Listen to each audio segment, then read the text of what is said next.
One of the miracles of COVID-19 is distance learning.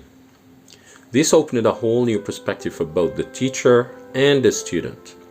Of course, there are always advantages and disadvantages. Talking about my own experience, I found online teaching rather fruitful within different learners. As an ICT tool, learning online has indeed called for the attention of many indifferent young learners, which was an outstanding advantage.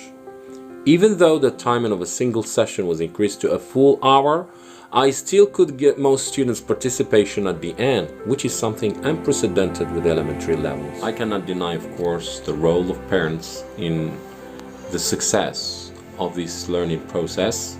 They actually acted as teacher assistants during this confinement period, and I would like to thank them very much for the perseverance and cooperation, especially with very young pupils. I could see the competition element strongly present while addressing the teacher's instructions, which is very positive and helpful, especially helpful with the time constraint.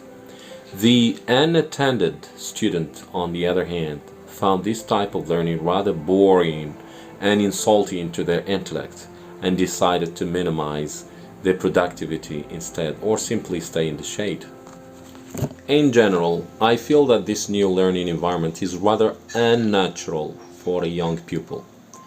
I would therefore say that live teacher's personality is just inevitable for primary levels.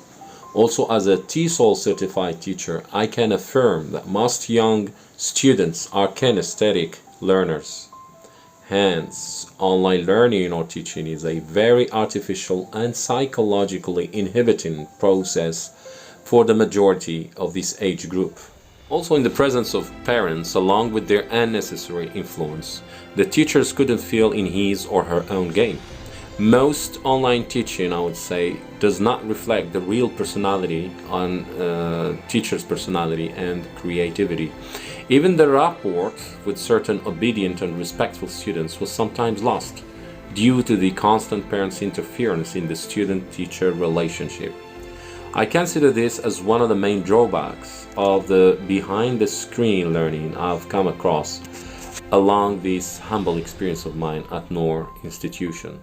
As it is, unless it was a necessity during this confinement period, I would recommend virtual distance learning strictly to higher levels.